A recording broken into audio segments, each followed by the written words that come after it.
So this year, 2026, is the first official running of Budgie's Edzell Half Marathon. And here we are at the start at the Edzell Muir.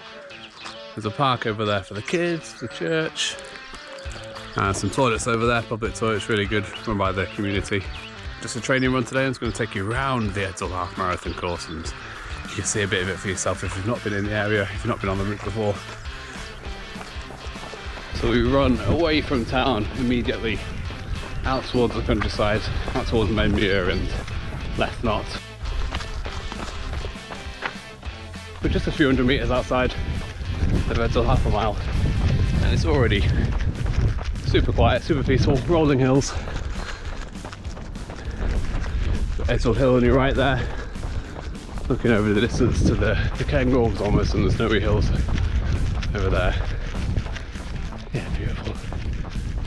There's not many flat parts of the course.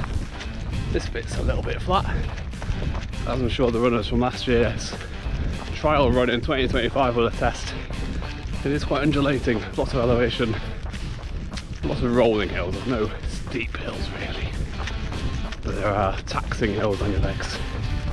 So definitely enjoy this first mile, which is pretty flat, going a little bit downhill now towards the old church and the graveyard there.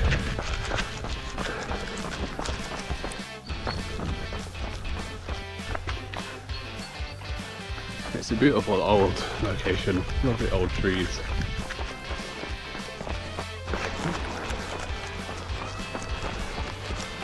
So locals will recognise this corner as Perner's Brig, or the bridge, as sadly collapsed in one of the storms a couple of years ago.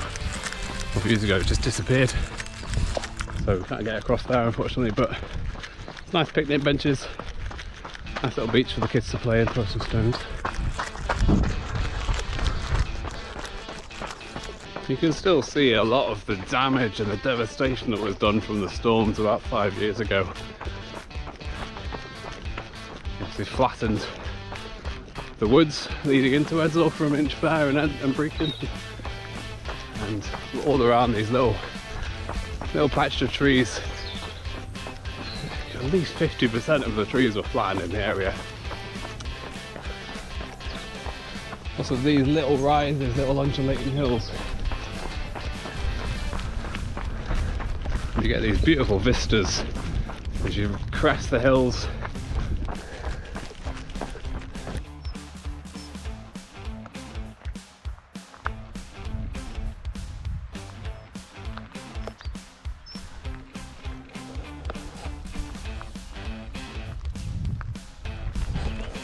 It's so still this morning, it's so nice just to stop and listen to the birds. There's some red kites or buzzards flying above me, and then 3 or 4 crows, as they do, just came in, scared them away, fought them away. The crows and the hawks really don't get on.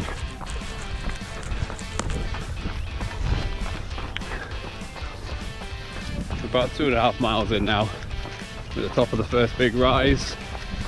Well, one of the tops seems to be another top over there to ascend. Then we go down into the glen, back down the river, and then back up again. Another hill then, down the other side to the river, and then we'll probably be at bridge end of Lesmont by then. And then we'll head up towards the Catathans. We'll skirt around the Catathans towards Tiggerton and then back into Edzell.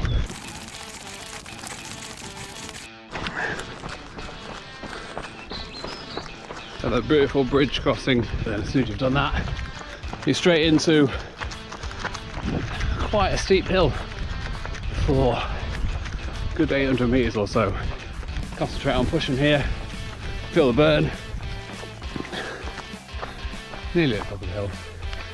You can see the Catathans over there.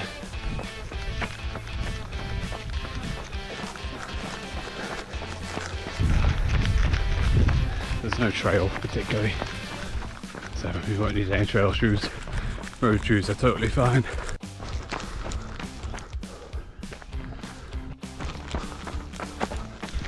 So we're 3.5 miles in, and I've not seen a single car.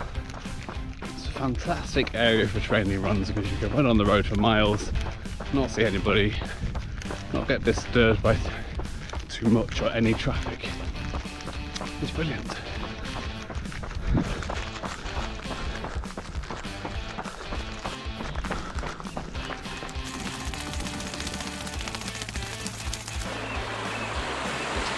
You get these beautiful little locations over the bridges here. Just as good as any on the west coast.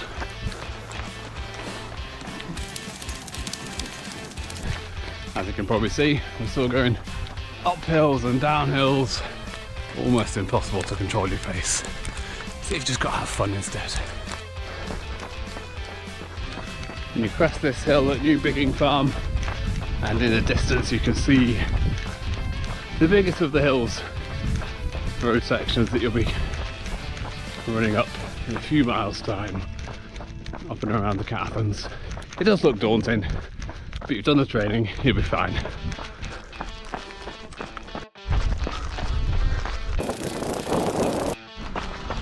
Five miles in and we're just approaching bridge end of Left Knot. So we are of course running through or alongside Glen Left Knot. Obviously Edzell has got the River Esk running through it. So on the other side of those hills is Glen Esk. And we've got Glen Prosen and Glen Clover in this area in Angus. So we're spoiled for choice with all these glens.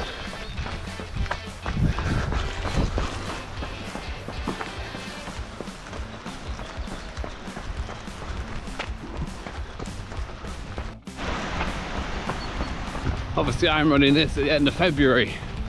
Come April, the trees will be blossoming and all the leaves will be out, so it'll look very different, it'll look a lot brighter.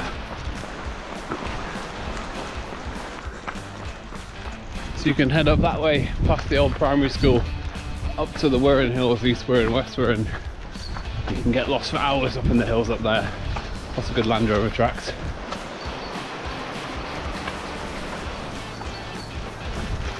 We're not doing that. We're 5.5 miles in. We're turning left over that bridge.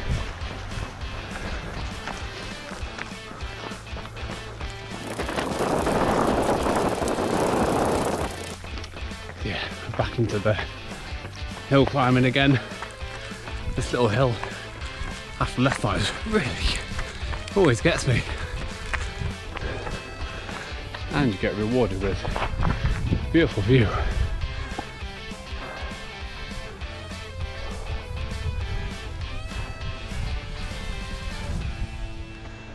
Over to Hill of Nathro and the hills over that side of the glen. Hunt Hill, you might recognise the name Hunt Hill. I do believe there's some royal housing up there. I've got a few things wrong in this video, so I might be wrong again. We're going up and around to the right of that crossroads down there. So we go right there, not left up to the Cathans, we go right, and we're going to go around the White Catafan into Tigerton. But to get there we have to go up the biggest hill on the course.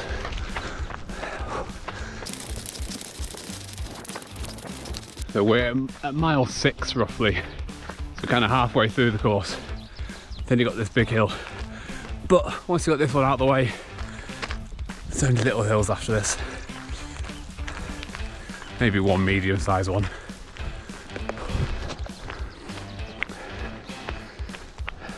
And as you're climbing, behind you, it all opens up behind you. So don't forget to turn around and appreciate it if you can. Maybe do that at the top. Right, we've done 7 miles roughly, and we're at the top of the hill. So we can enjoy the descent. I'm gonna have a quick snack and a drink whilst we're here.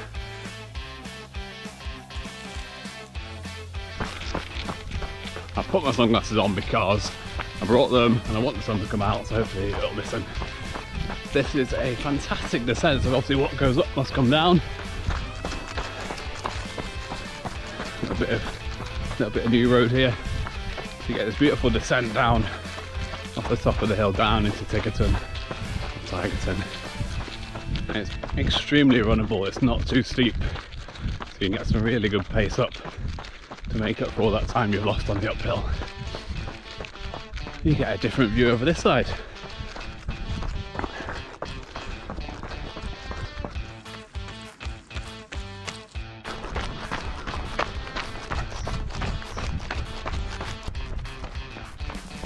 So we get to the bottom of the hill and there's a huge Christmas tree farm there, just before we turn left back towards Edzell and up the last of the proper hills.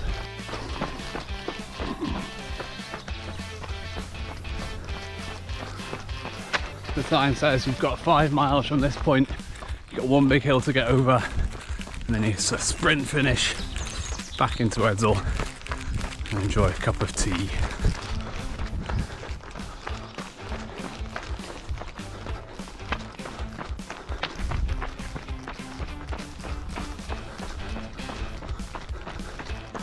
We're at the top of that big hill.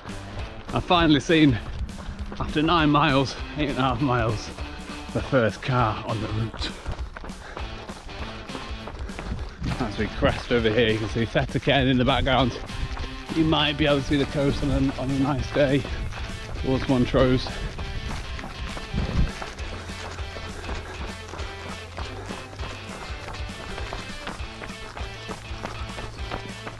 So just after that junction there is a bit of a sting in the tail and you think all of the hills are done. You do get this small steep one, but then honestly this is the end of it. It's all downhill from here.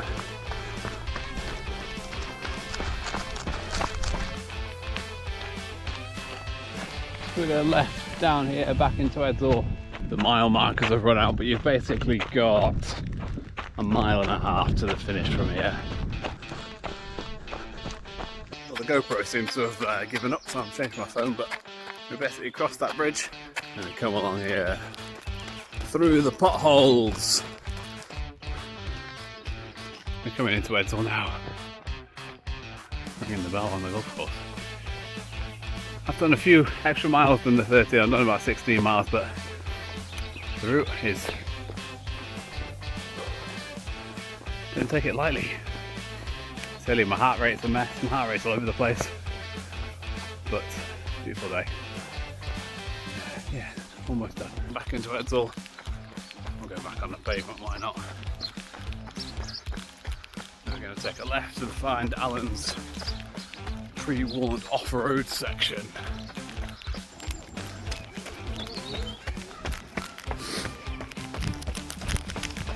Oh, yeah.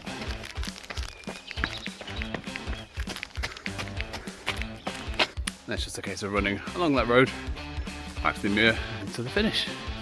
Hopefully you enjoy the race when it comes around. Hopefully it's as nice a day as it is today, and just enjoy it. Alan's doing a great job organising it all, supporting MND and with lots of other people.